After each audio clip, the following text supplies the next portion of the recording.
नमस्कार, जय हिंद, वंदे मातरम। दोस्तों बहुत बहुत स्वागत है आप सभी अभ्यर्थियों का आपके अपने YouTube चैनल एग्जाम ट्रिकी में।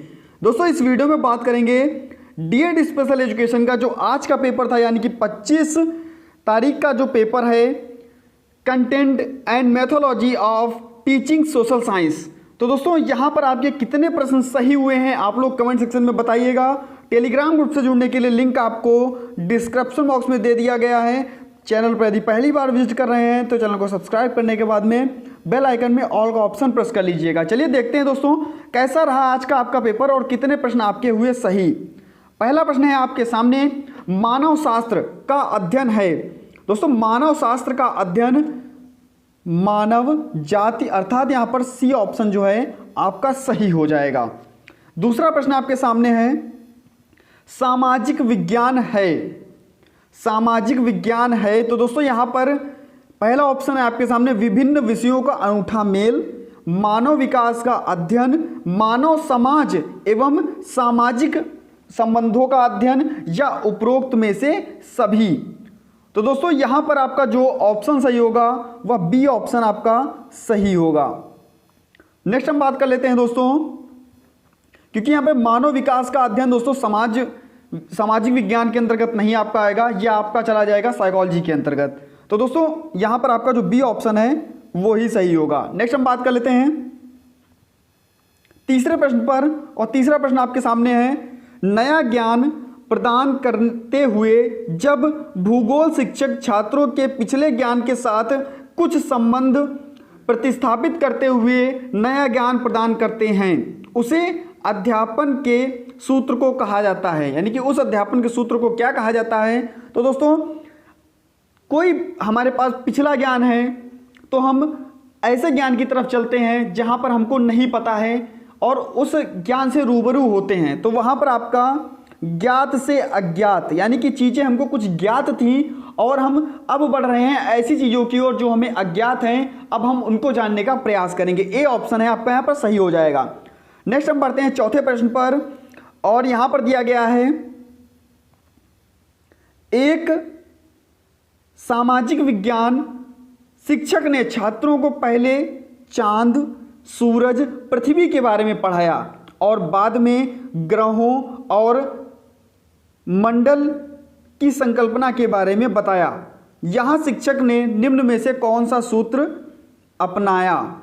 तो दोस्तों यहाँ पर जो शिक्षक ने सूत्र अपनाया वो विशिष्ट से सामान्य की ओर, अर्थात यहाँ पर आपका सी ऑप्शन जो है वो सही हो जाएगा। अगर आप लोगों को कोई भी प्रश्न डाउट में है आप लोग कमेंट कीजिएगा और उस पर शोध किया जाएगा। जो भी मेरे हिसाब से मुझे प्रश्न सही लगे वो आप लोगों को बता दिया गया है। तो आगे हम बढ़ते हैं पांचवें प्रश्न पर। देख लीजिए, निम्नलिखित विकल्पों में से कौन सा एक अच्छी पाठ्य योजना है? यानी कि एक अच्छी पाठ्य योजना कौन सी है? तो यहां पर आपका डी ऑप्शन सही हो जाएगा, यानी कि सभी, उपरोक्त में से सभी। छठे प्रश्न पर चलते हैं, मूल्यांकन का उद्देश्य क्या होता है? मूल्यांकन का क्या उद्देश्य होता है? छात्रों की उपलब्धि को मापना। छात्रों की उपलब्धि को मापना होता है दोस्तों, यहां पर आपका आंसर हो जाए, क्योंकि छात्रों को लेवल में रखना और कम उपलब्धि वाले छात्रों को पहचानना। दोस्तों छात्रों की उपलब्धि को मापना यानी कि छात्रों ने कितना सीखा है, और ना कि उनको लेबल में रखना। किसी भी छात्र के प्रति हमको प्रतिस्पर्धा नहीं करनी है। तो दोस्तों यहाँ पर ए ऑप्शन आपका सही हो जाएगा। नेक्स्ट हम बात करते हैं सातवें प्रश्न पर, ब्लूम के शैक्षिक उद्देश्यों के वर्गीकरण के अनुसार एक संज्ञानात्मक यानी कि डोमेन नहीं है। पूछा गया है एक संज्ञानात्मक डोमेन नहीं है, तो यहां पर जो आपका बी ऑप्शन है वह सही हो जाएगा। ज्ञान, आकलन और अनुप्रयोग जो हैं वो हैं, और बी ऑप्शन जो आपका है वो नहीं है। नेक्स्ट हम बात कर लेते हैं आठवां प्रश्न आपके सामने, मनोवृत्तियां, मूल्य और रुचियां में प्रतिबिंबित होती है। तो यहां पर जो आठवां प्रश्न है आपका ए ऑप्शन जो है आपका भावात्मक डोमेन में प्रतिबिंबित होती हैं। नेक्स्ट दोस्तों हम बात करते हैं नवा प्रश्न आपके सामने, श्रवण दिव्यांग बच्चों के लिए विषय वस्तु अनुकूलन की अवस्था होती है। यहां पर जो आपका बी ऑप्शन है वो सही हो जाएगा, अर्थात बच्चों की भाषा बाधाएं। नेक्स्ट हम बात करते हैं 10वां प्रश्न आपके सामने है, जब शिक्षकों द्वारा ज़्यादा दृश्य शैक्षिक सामग्री, ग्राफिक्स, सांकेतिक भाषा, अनुभवात्मक गतिविधियां, भेंट वार्तालाप, निर्देशित गतिविधियों का श्रवण दिव्यांग बच्चों को भाषा संकल्पनाओं से परिचित कराने के लिए प्रयोग किया जाता है तो यह गतिविधियां अनुकूलन का एक हिस्सा बन जाती हैं। 10वां प्रश्न है आपका, ए ऑप्शन जो है वो सही हो जाएगा, इनपुट। नेक्स्ट हम बात कर लेते हैं दोस्तों ट्रू एंड फॉल्स पर। सामाजिक विज्ञान कई विषयों का मिश्रण है। बिल्कुल सही दोस्तों, आपका यह सत्य हो जाएगा। दूसरा, सामाजिक विज्ञान पढ़ाने के तरीके अन्य विषयों के समान हैं। बिल्कुल नहीं दोस्तों। सामाजिक विज्ञान क्या हम गणित के माध्यम से समझा सकते हैं? नहीं। क्या हम विज्ञान के माध्यम से सामाजिक विज्ञान समझा सकते हैं? नहीं, बिल्कुल नहीं, गलत हो जाएगा आपका।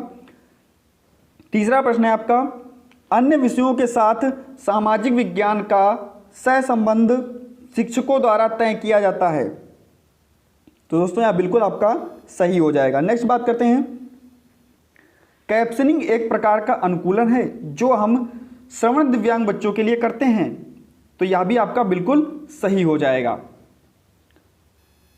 नेक्स्ट हम बात कर लेते हैं, समूह अध्यापन यानी कि टीम टीचिंग, थीम टीचिंग समान है? तो नहीं, बिल्कुल नहीं, आपका ये ऑप्शन आपका गलत हो जाएगा। यानी कि पहला सही, दूसरा गलत, फिर दो सही, फिर लास्ट वाला आपका गलत। देख लेते हैं, टीवी सहायता का एक उपकरण है, एवी यानी कि ऑडियो विजुअल। तो यहां पर दोस्तों टेलीविजन हो जाएगा या टीवी हो जाएगा? क्या हो जाएगा? टीवी हो जाएगा, या जिसको हम बोलते हैं एवी यानी कि ऑडियो और विजुअल। विजुअल चीज़ों को हम देख सकते हैं, ऑडियो यानी कि सुन सकते हैं। तो टीवी हो जाएगा यानी कि टेलीविजन हो जाएगा। दूसरा, सामान्य तौर पर विषय द्वारा मानव समाज एवं सामाजिक संबंधों का वैज्ञानिक अध्ययन करता है। तो दोस्तों यहां पर हो जाएगा आपका दूसरे में आपका सामाजिक विज्ञान। क्या दोस्तों? सामाजिक विज्ञान। नेक्स्ट बात कर लेते हैं, तीसरा प्रश्न आपके सामने, कक्षा 7 के स्तर पर पृथ्वी का परिक्रमण अध्यापन सामग्री के माध्यम से अच्छा पढ़ाया जा सकता है। तो दोस्तों ग्लोब के माध्यम से। किसके माध्यम से? ग्लोब के माध्यम से। जो पृथ्वी का परिक्रमण है कक्षा 8 के स्तर पर, तो यह हो जाएगा आपका ग्लोब के माध्यम से। नेक्स्ट बात कर लेते हैं, ब्लूम टेक्सोनॉमी के अनुसार समझना को डोमेन में शामिल किया गया है। तो दोस्तों संज्ञान यानी कि कॉग्निशन यानी कि संज्ञान जिसको हम बोलते हैं। नेक्स्ट बात कर लेते हैं, उच्च क्लास में सामाजिक विज्ञान को भूगोल, क्या होगा इसमें? भूगोल और राजनीतिक विज्ञान में विभाजित किया गया। किसमें दोस्तों? राजनीतिक विज्ञान में विभाजित किया गया है। तो दोस्तों इस प्रकार से आपके प्रश्न थे। बताइएगा कितने प्रश्न आपके सही हुए हैं और ये प्रश्न आपके लास्ट के बचे हुए ब्लूप्रिंट को तैयार करने की आवश्यकता क्यों पड़ी। जितने भी आपने क्वेश्चन इसमें से किए हों, 5 क्वेश्चन इसमें करने थे। कैसा रहा आपका पेपर जरूर बताइएगा। मिलता हूं दोस्तों नेक्स्ट वीडियो में, बस बने रहिएगा हमारे साथ। धन्यवाद।